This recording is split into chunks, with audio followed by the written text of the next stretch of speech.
Bonjour, je me présente. Je ne vous dirai pas mon petit nom parce que ça ne vous dirait pas grand-chose. Parce que moi, je suis connue par mon surnom. On m'appelle la Samaritaine. Aujourd'hui, je suis venue vous voir pour vous raconter ce qui m'est arrivé. Imaginez-vous qu'un matin, je me lève. Plus d'eau. C'est des choses qui arrivent. Il va falloir que j'aille en chercher. Mais avant, il faut que je vous dise que moi, je viens d'une petite ville en Samarie qu'on appelle Sichar. Pas Sichar, Sichar. Faut tout expliquer. Là, je pars. C'est à la fin de l'avant-midi.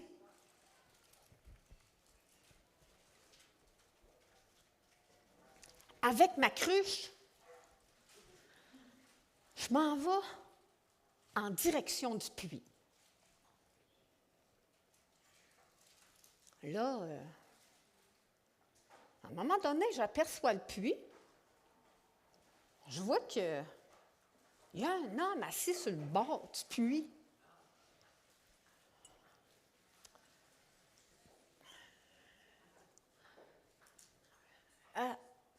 Plus j'approche, plus je vois que, par son allure, c'est un juif, ça!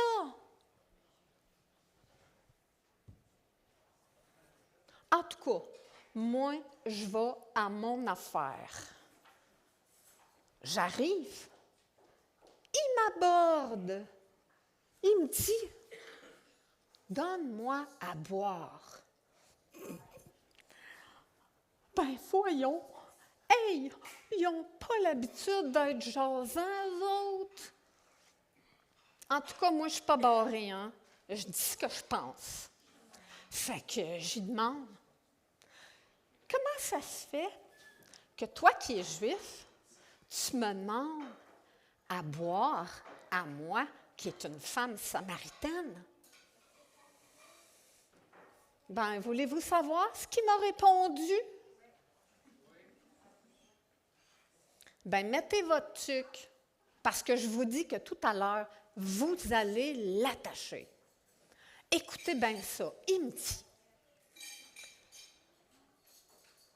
si tu connaissais le don que Dieu veut te donner, et qui est celui qui te parle, c'est toi qui lui aurais demandé à boire, et il t'aurait donné de l'eau vive. Hey, là, j'ai dit, mais t'as pas de seau. Puis ce puits-là, c'est creux. Tu vas la prendre où, ton eau? Serais-tu plus grand que notre père Jacob, par hasard? C'est lui qui nous a donné ce puits-là. Il en a bu de cette eau-là. Ses fils, puis ses troupeaux aussi. Hey, c'est pas béni, ça. Là, il me dit, si quelqu'un boit de cette eau-là, il va avoir encore soif. Mais celui qui boira de l'eau que je lui donnerai, il n'aura plus jamais soif. Puis l'eau que je vais lui donner deviendra en lui une source qui jaillira jusque dans la vie éternelle. Ah! C'est pas facile à comprendre, ça. Mais j'ai pogné de quoi, par exemple? J'ai dit, je vais en prendre de cette eau-là. Comme ça, j'aurai plus jamais soif, puis je ne viendrai plus puiser de l'eau ici. C'est quand même éreintant, ça. Là, il me demande une autre affaire. Ça m'embête un peu de vous le dire. Mais bon, il me dit, va chercher ton mari, puis reviens ici. Je ne suis pas pour lui dire que j'ai un mari, il veut que je revienne avec. Ben, je dis, j'ai pas de mari. Il avait de l'air content que je dise ça. Il me dit, t'as dit vrai, c'est vrai, t'as pas de mari. Car tu as eu 5 maris.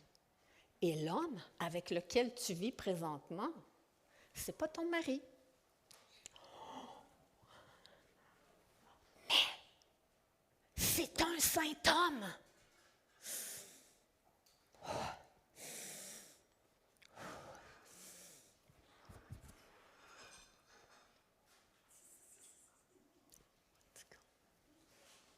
C'est vrai que 5 maris, ça en fait pas mal. Ben oui, je vis en concubinage. Mais moi, la religion, là, fait longtemps que je ne m'occupe plus de ça. Ah, je ne sais pas si vous savez c'est quoi, vous autres, de vous retrouver en présence d'une sainte personne. Ben, je voudrais bien vous voir. En tout cas, je vous dis que on ne se sent pas propre. Bon, on va changer de sujet.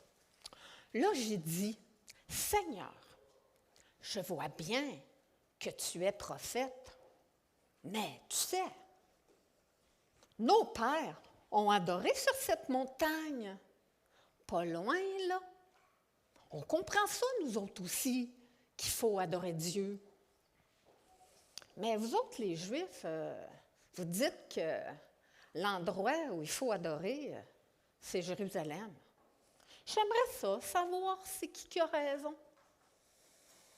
Il me répond, il me dit, femme, crois-moi, il va venir un temps où il ne sera plus question de cette montagne, ni de Jérusalem pour adorer le Père. De toute façon, vous autres, vous adorez un Dieu que vous ne connaissez pas. Nous autres, on adore le Dieu que nous connaissons parce que le salut de l'humanité sortira du peuple juif. Le temps va venir, non, il est déjà là, où les vrais adorateurs vont être capables d'apporter au Père un culte spirituel et conforme à la vérité. Le Père, il cherche des adorateurs qui l'adorent de cette façon-là. Dieu, c'est un être spirituel. Ceux qui veulent l'adorer, ils doivent l'adorer en esprit et conformément à la vérité. Ouais, les Juifs. Là, j'ai dit, je sais qu'un jour le Messie doit venir. Celui-là qu'on appelle le Christ. Puis quand il va être venu, lui, il va tout nous expliquer. Là, c'est le temps d'attacher votre tuque, celle que vous avez mis tout à l'heure. Écoutez bien ce qu'il m'a dit. Il me dit, le Messie, c'est moi qui te parle. Sérieusement, je pense que ça se peut bien. Sur l'entrefaite, ses amis arrivent. Ah, ils sont bizarres, eux autres. Ils ont tous l'air mal à l'aise qu'on se parle. Ah, je ne sais pas c'est quoi le problème, mais moi, je viens de pogner de quoi. Puis là, il faut que je parle à quelqu'un. Fait que là, je pars. Je me mets à courir. Sans ma cruche, je m'en vais en ville. Puis là, je dis à tout le monde, j'ai vu un homme. Moi, je le connais pas. Puis lui, il ne me connaît pas non plus. Puis il m'a dit tout ce que j'ai fait. Hey, d'après vous autres, ça serait-tu le Christ? Ben, venez-vous-en, on va aller le voir. Là, on part. Une méchante gang. Ben, c'est normal. Moi, je suis connue comme Barabbas dans Passion.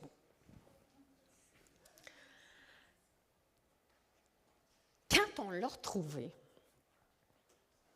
les gens ils ont demandé s'il voulait rester avec nous autres. Ben, il est resté avec nous autres 2 jours. Puis, il nous a expliqué plein de choses. Puis, il y en a d'autres mondes qui sont venus aussi. En tout cas, je vous le dis, c'est plein de gens qui ont cru en lui. Puis, les gens là, que j'avais invités, ils m'ont dit, si on est venu, c'est à cause de qu'est-ce que tu nous as raconté. Mais maintenant, on a acquis la certitude que cet homme-là, c'est vraiment le sauveur du monde.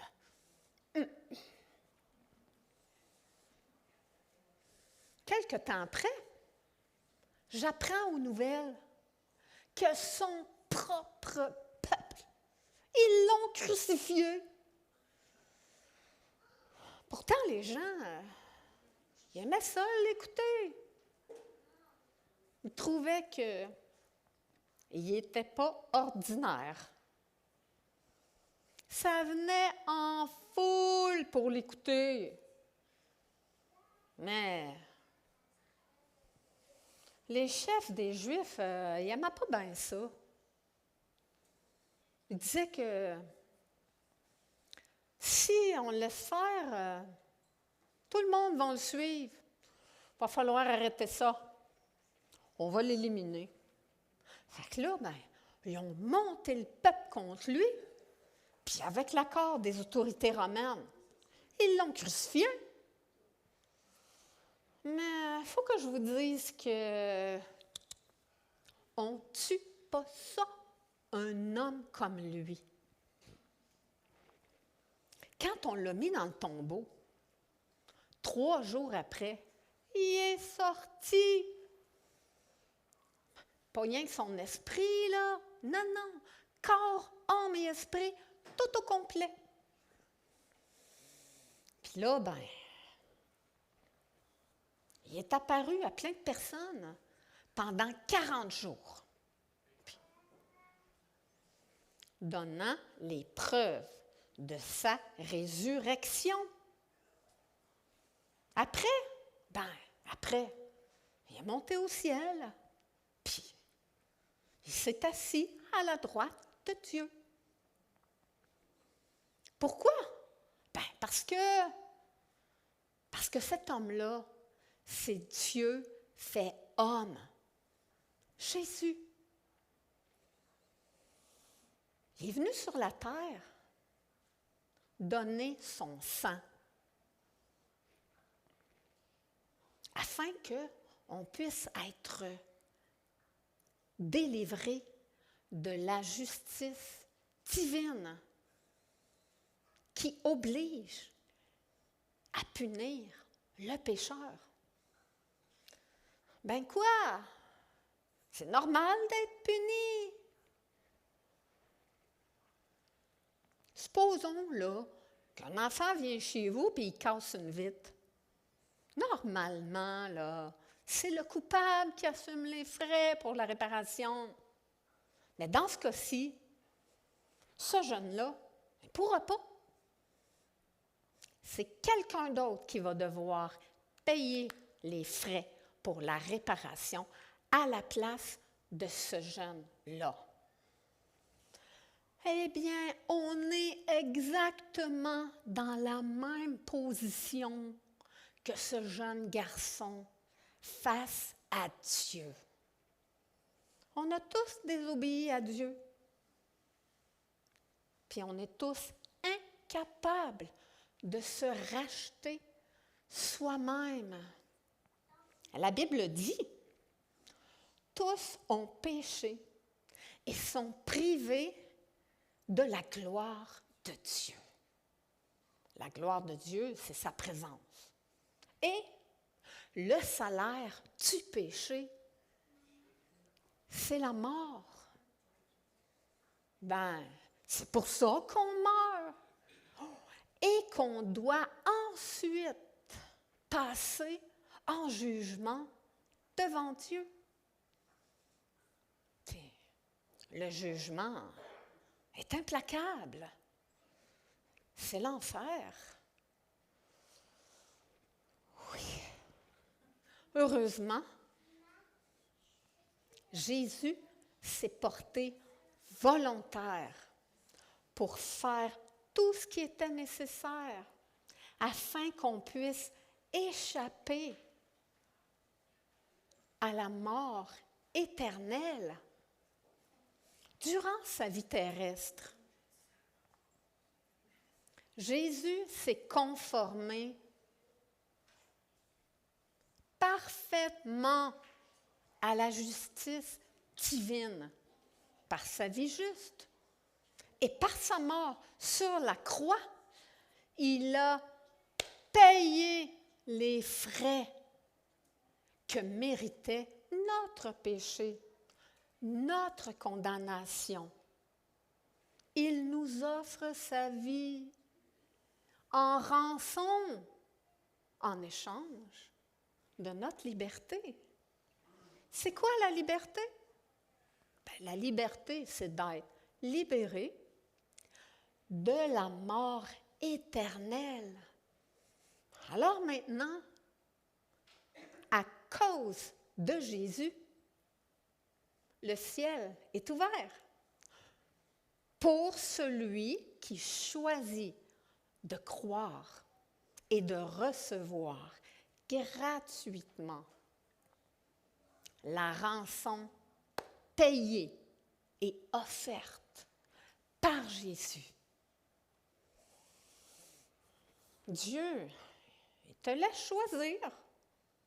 Soit tu assumes toi-même la punition que tu devras subir durant toute l'éternité, soit tu acceptes la rançon qui te donne la liberté et la vie pour l'éternité. Et cette vie, ça commence maintenant. C'est une vie nouvelle avec Jésus. Le choix, il n'est pas difficile à faire. C'est tout un cadeau. Ça tombe bien. C'est Noël. Joyeux Noël.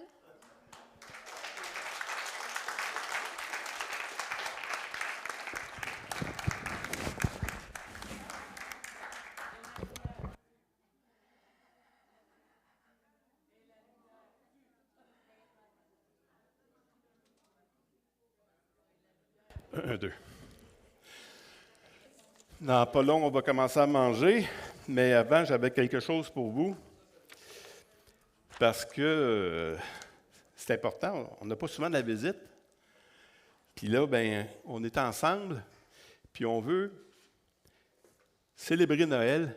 Et j'ai quelque chose qui va durer peut-être 10-15 minutes, pas bien plus, mais c'est important d'écouter parce que ce que j'ai préparé pour vous, c'était « Il était une fois Noël ».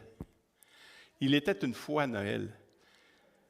La foi n'est pas écrite comme il faut. Hein, Monique, on fait une erreur? Ah! Mais c'est quelle foi, ça? C'est notre foi. l'espérance, la confiance qu'on a à avoir envers Dieu. Donc, c'est dur d'avoir la confiance quand même, hein? De voir que Dieu a donné quelque chose qui est un cadeau que Dieu veut nous donner. Puis ce cadeau-là, il a été prédit 3500 ans avant aujourd'hui. Ça fait 3500 ans que Dieu a promis quelque chose. Et, tout un cadeau, là, c'est quelque chose. Puis si on va voir dans la première diapo, hein, Claude? Si on va voir dans la première diapo, c'est marqué, c'est ça, il y a à peu près 3500 ans, il est écrit quelque chose qui est dur à comprendre.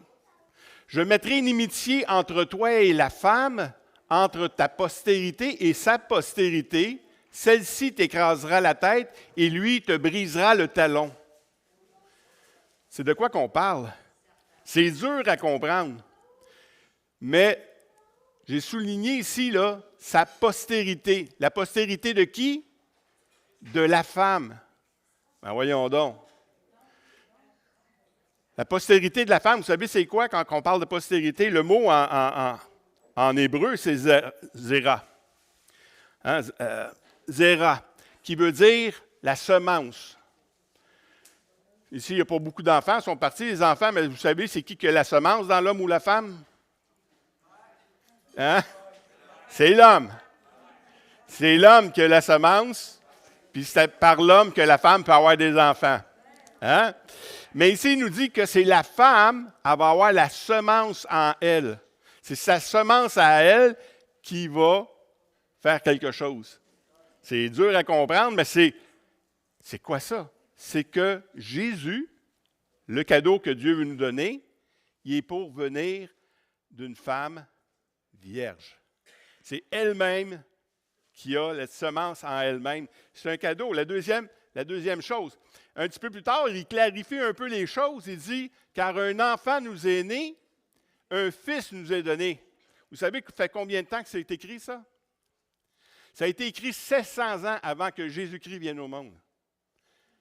Car un fils nous est né, un fils nous est donné, et la domination reposera sur ses épaules. On l'appellera admirable, conseiller, Dieu puissant, Père éternel, prince de paix, donné de l'empire, de l'accroissement, et une paix sans fin au trône de David et à son royaume, l'affermir et le soutenir par la droite et par la justice, dès maintenant et à toujours. Voilà ce que fera le zèle de l'Éternel. Ce qu'il est en train de dire dans Isaïe, 700 ans avant que Jésus-Christ vienne, c'est que je vais vous donner un fils.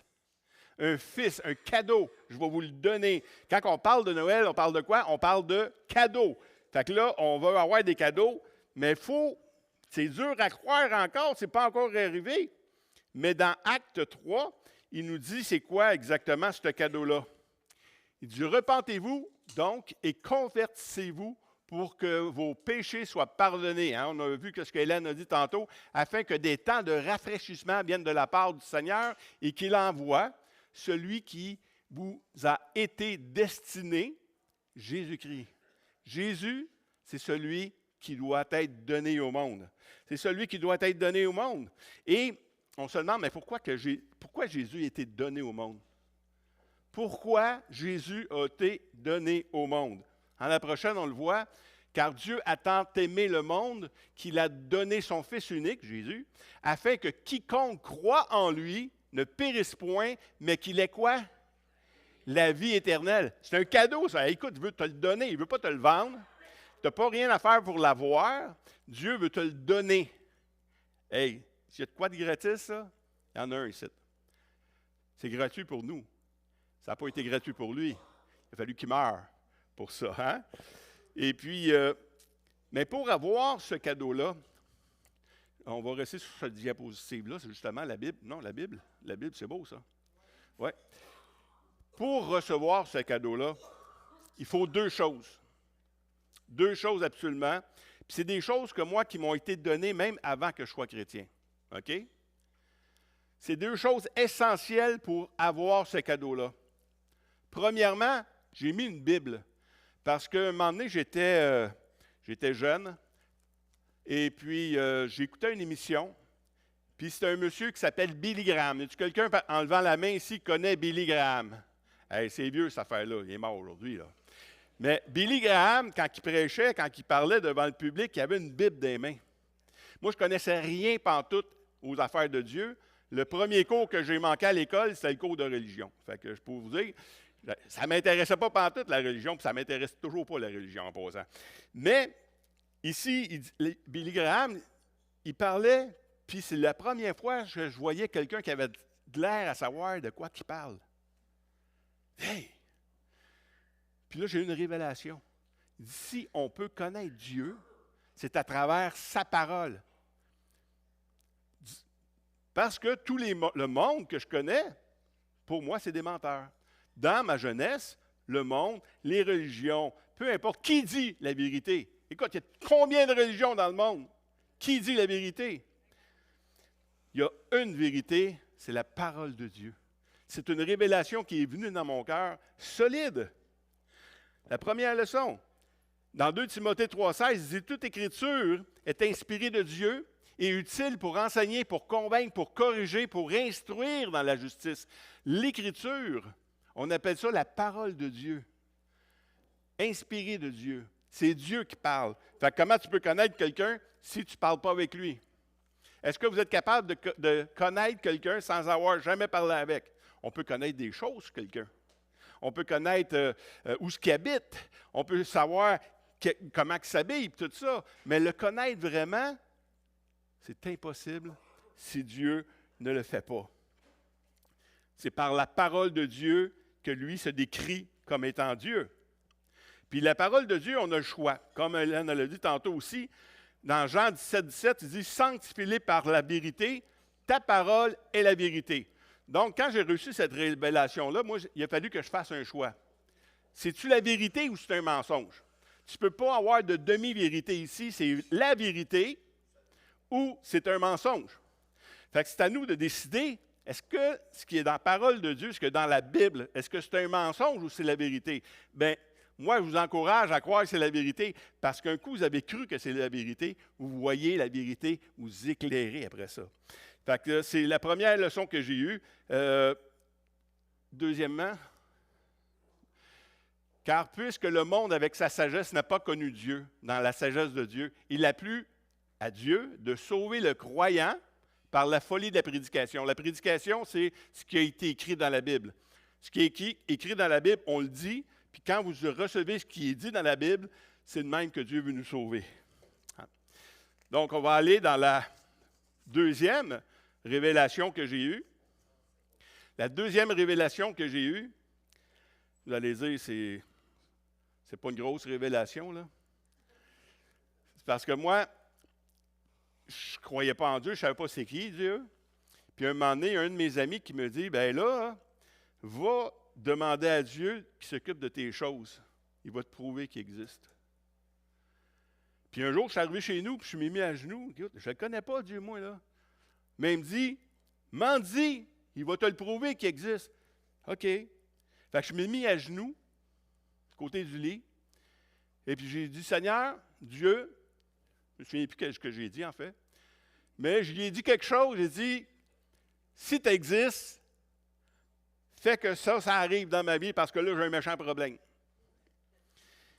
Et je suis allé me coucher. Et un coup, j'étais couché, il y a comme un sentiment de culpabilité qui venait dans ma tête, dans mon corps, dans mon cœur finalement, qui me disait, ben non. Fait que je me relève, je me remets à genoux, je dis, Seigneur, tu n'as pas besoin de répondre à ma requête, juste le fait que je m'étais approché de toi, ça fait que je crois que tu existes. Donc, le prochain passage, il dit, « Or, sans la foi, il est impossible de lui être agréable, car il faut que celui qui s'approche de Dieu croit que Dieu existe et qu'il est le rémunérateur de ceux qui le cherchent. » C'est une évidence. Tu peux pas. Pourquoi j'irai à Dieu si je ne crois pas qu'il existe? Pourquoi je prierais si je ne crois pas qu'il existe? Fait que si vous avez déjà prié, c'est parce que vous pensez que Dieu existe. Donc, c'est la deuxième révélation. La première, c'était la parole de Dieu. Je vous dois croire que ça, c'est la vérité. La deuxième, c'est que la foi que Dieu existe est tellement importante. Dans Romains, non, OK, en anglais, Éphésiens, c'est ça. Car c'est par la grâce que vous êtes sauvés, par le moyen de la foi, la foi, si tu crois que Dieu existe, si tu as la confiance que Dieu existe, et cela ne vient pas de vous, c'est quoi? Un don, un cadeau. C'est un cadeau que Dieu veut te faire. Ce n'est point par les œuvres. Ça veut dire que si je fais des œuvres pour mériter Dieu, ça ne marche pas. C'est pas ça. Il dit, arrête de faire ça, tu ne seras jamais capable. Fais juste croire en moi, puis tu vas avoir la vie éternelle. C'est ça. Ce n'est point par les œuvres afin que personne ne se glorifie. Parce que je pourrais me glorifier, mettons, c'est parce que je suis bon, là. Là, Dieu va me sauver parce que je suis bon. Ça veut dire que les autres ne sont pas bons. Hein? Non, non, non, non, non. Dieu m'a sauvé, pourquoi? Parce que j'étais pas bon. Parce que j'étais perdu. Comment tu veux sauver quelqu'un qui n'est pas perdu? Hein? Avez-vous déjà rencontré quelqu'un dans le bois? Là, quelqu'un est dans la forêt, puis là, ben, tu dis, « Hey, t'es perdu, viens-t'en, je vais te sauver. Hey, » je ne suis pas perdu, je me promène, moi, là. Calme-toi. Mais le gars qui est vraiment perdu, ça fait 3 jours qu'il n'a pas mangé, puis là, il te rend compte, « Hey, je suis perdu! » Là, lui, il peut être sauvé. Mais c'est de même la vie éternelle. Si tu reconnais que tu es un pécheur, tu peux être sauvé. Mais si tu penses que tu es en train de te promener dans la vie, il n'y a pas de problème. Continue à te promener, continue à penser que tu es bon. Mais Dieu dit, moi, je suis mort pour des gens qui ne sont pas bons, pour des gens qui ont des besoins. Le besoin, c'est le salut, puis le salut se trouve en Jésus-Christ. Prochaine diapo, il m'en reste juste 2. Ainsi, Isaïe dit-il, le Seigneur, qui a cru à notre prédication? Ainsi, la foi vient de ce qu'on entend, et ce qu'on entend vient de la parole de Christ. Ça, c'est un passage tellement important qui relie un peu les deux révélations que Jésus, avant même d'être chrétien, qui est que la parole de Dieu est vraie, mais aussi la foi. Mais la foi vient de où? La foi vient, après ça, de la parole de Dieu. Ça, c'est un cadeau encore que Dieu nous a donné. C'est un autre cadeau. Il en donne des cadeaux du Seigneur. Il te donne premièrement la Bible. Puis la manière de connaître Dieu, c'est la parole de Dieu. Si vous rejetez la parole de Dieu, vous rejetez le cadeau que Dieu veut vous faire, premièrement. Hein? Parce que la foi, la manière qu'on doit faire pour être sauvé, ne se trouve que dans la Bible. Fait que si vous méprisez la Bible, vous méprisez Dieu. Si vous aimez les Écritures, vous aimez Dieu. La prochaine, Abraham lui dit, parce que là, dans ce passage-là, c'est parce qu'il y en a 2 qui sont retrouvés dans 2 morts. Un qui est auprès de Dieu, puis l'autre, il est dans une place que c'est pas le fun d'aller. C'est un michoui, mais c'est toi qui es sa broche, OK? Et puis, ce gars-là qui est sa broche, il dit à Moïse, il dit, envoie quelqu'un dans ma famille. Envoie quelqu'un pour lui parler, puis non, plus que ça. Envoie quelqu'un des morts, lui dire. Parce que s'il voit quelqu'un revenir des morts, ils vont croire. Regardez bien ce que Abraham dit. Et Abraham lui dit, s'il n'écoute pas Moïse, ça veut dire la Bible, s'il n'écoute pas Moïse et les prophètes, ils ne se laisseront pas persuader quand même quelqu'un des morts ressusciterait. Il n'y a rien dans tout ce que on peut voir qui va nous convaincre, sinon si tu crois à la parole de Dieu. Et le dernier verset, c'est là la bonne nouvelle, mais à tous ceux qui l'ont reçu, à ceux qui croient en son nom, elle a donné le pouvoir de devenir un enfant de Dieu, lesquels sont nés non du sang, ni de la volonté de la chair. Ça veut dire que ce n'est pas moi qui ai désiré être sauvé, c'est lui qui veut me sauver, ni de la volonté de l'homme. C'est pas parce que ton père, ta mère, tout ça veulent que tu sois sauvé, que tu vas être sauvé, mais c'est la volonté de Dieu. Si on peut être sauvé, c'est parce que Dieu nous aime, puis Dieu a tellement aimé le monde qu'il veut vous donner ce beau cadeau-là. C'est Noël aujourd'hui. Vous êtes d'accord avec ça? Le plus beau cadeau que j'ai eu de toute ma vie, c'est de croire en Jésus-Christ. Puis ça vous est offert à chacun de vous autres. C'est gratuit. C'est gratuit. Il ne peut pas avoir plus gratuit que ça. Il s'est donné lui-même pour vous. Puis maintenant, comment on peut recevoir un cadeau? Comment vous recevez un cadeau, vous autres? Hein? Comment vous faites pour recevoir un cadeau? Si je veux vous donner un cadeau, là. Hein? Viens, René, je vais te donner un cadeau. Bon. Qu'est-ce que René doit faire pour recevoir le cadeau? Merci. Il doit le prendre tout simplement. Et merci. L'accepter. Mais ça, il va falloir que tu me le redonnes. Mais le salut en Jésus-Christ, ça se reçoit de la même manière. Fait que si vous voulez recevoir Jésus-Christ, faites juste croire ce que je vous ai dit. Allez vérifier dans la parole de Dieu, puis mettez votre confiance en ce que lui a dit. Il dit, celui qui croit en moi a la vie éternelle, ne vient point en jugement, mais il est passé de la mort à la vie. C'est ça qu'il a promis. Fait que c'est à vous de décider. C'est-tu un menteur ou il dit la vérité? C'est à vous de prendre le cadeau maintenant. Donc, on va commencer à placer les tables. Oui. Je vais demander aux gens de dégager ces sections-là parce qu'on va monter les tables. Vous autres, vous êtes corrects, vous avez vos tables. Je vais demander à toi, Denis, Daniel, et tu vas dire Jonathan, c'est quand on est. OK.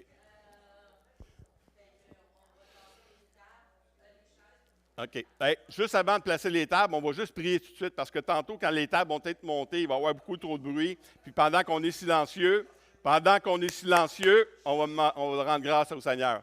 Seigneur Dieu, merci pour ce que tu as fait pour nous.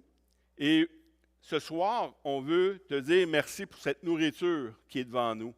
Je te demande de bénir cette nourriture, Seigneur Dieu, les conversations qu'on va avoir. Et Seigneur, bénis tous ceux qui ont préparé ces choses-là, dans le nom de Jésus. Amen. Amen.